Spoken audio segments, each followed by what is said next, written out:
Welcome back, everyone. Today we're gonna talk about Genesis 1, verse 21. And God created the great sea creatures and every living creature that moves, which the waters brought forth abundantly after their kind, and every winged bird after its kind. And God saw that it was good. This verse deepens and actualizes the divine command of Genesis 1 verse 20, whereas verse 20 was the divine instruction. Verse 21 is the manifestation. In this case, and God created marks a creative descent, a movement from divine intention into form living reality. The Zohar offers profound insights into each phrase, revealing the spiritual structure behind life forms, soul layers, and divine archetypes in the natural world. So the first phrase we have, and God created the great sea creatures, the mystery of the great serpents. This phrase stands out. Why mention the great sea creatures separately? So in the Zoharic teaching, the Taninim Gedolim are not just large fish, they are primordial, cosmic beings. The Zohar identifies them as Leviathan and its mate, or archetypal sea serpents, symbolic of chaotic forces harnessed by God. These creatures represent the most potent energies of the deep, linked with Bina, the supernal womb, subconscious power, or even the klipot, which is the shells, if not rectified. In Midrashic tradition, God later slaughters the female Leviathan to prevent chaos from overtaking creation. The Zohar sees this as a coded act of constraining infinite force, so it doesn't overwhelm the world of form. So the symbolism behind this is Leviathan represents primal spiritual energy, undivided consciousness, the great mystery of the depths. Their creation reflects the divine ability to contain the uncontainable, to make even chaos serve the divine plan. The second phrase, we have every living creature that moves. This is the spread of nefesh across dimensions. This refers to the continuum of sea life. All forms of moving creatures, from fish to creeping aquatic beings, the Zohar notes all of them are animated by nefesh, the basic soul force.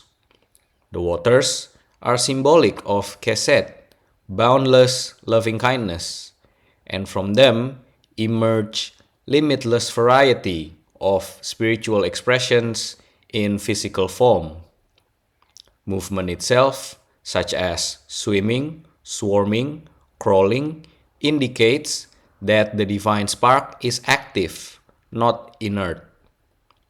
This is the first great multiplication of soul-bearing creatures, a reflection of the infinite manifestations of divine vitality in the lower world.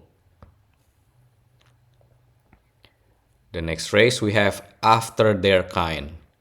This is spiritual integrity and order. The repetition of after their kind is always significant in the Zohar because it expresses the law of spiritual boundaries, that each creation must express its own essence, not intrude on another's. This also prevents chaotic mingling and ensures order within diversity. This also reflects tikkun, which in English is rectification. Each being perfecting its own path and purpose in alignment with its spiritual root. This spiritual taxonomy teaches that true unity arises not from sameness, but from distinct kinds expressing their unique light in harmony.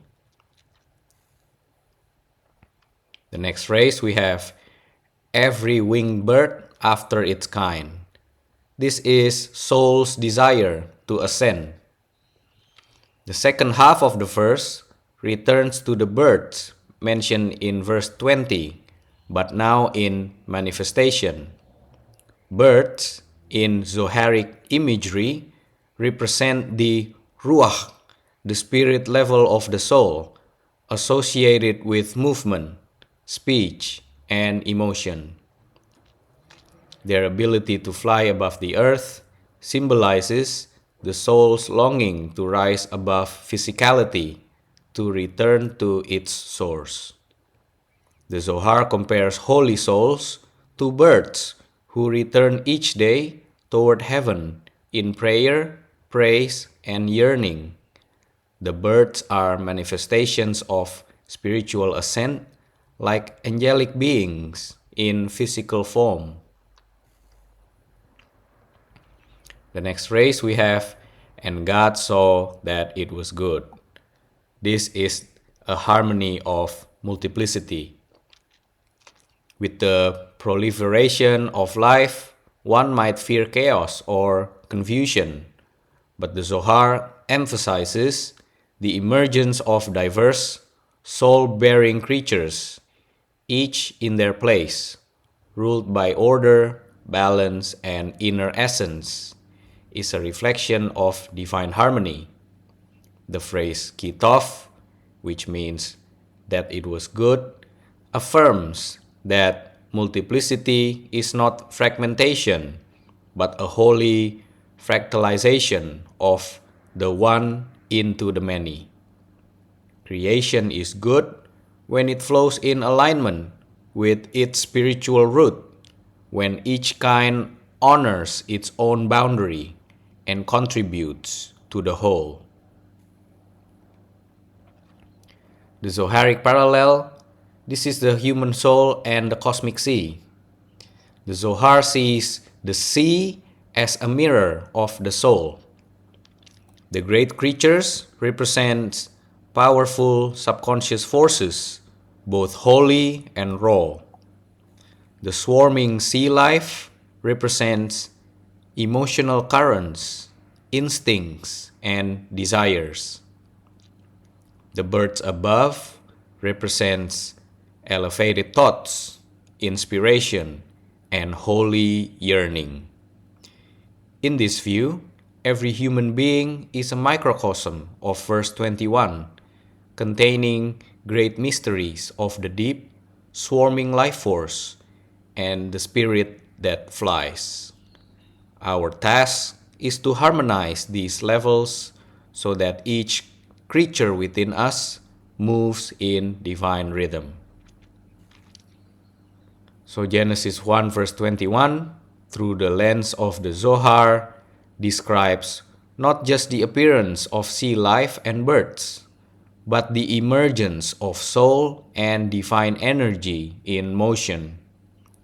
God creates the great sea creatures identified by the Zohar as Leviathan and its counterpart, primordial beings symbolizing unbounded cosmic power, the mysteries of the deep, and the forces of raw spiritual potential. The waters, representing divine mercy and the subconscious, now teem with creatures that move, symbols of divine vitality in countless forms. Each is created after its kind, emphasizing spiritual integrity, divine order, and the necessity for every being to follow its soul root without distortion. The birds are creatures of ascent, carriers of ruach, the spirit level soul that rises in song, flight, and praise. They are reflections of the human soul's inner longing to return to its source. The verse ends with, God saw that it was good, affirming that this vast proliferation of beings, each with a soul moving in unique paths, yet united in divine origin, is not chaos, but the beauty of differentiated oneness. This verse invites us to look inward. We too are full of leviathans, swarming energies, and soaring birds. The task is not to suppress them, but to honor their kind, understand their place, and unify them under the divine harmony we were created to reflect. That's it for today. Thank you very much for your donation. Be blessed, everyone, and I will see you on the next episode.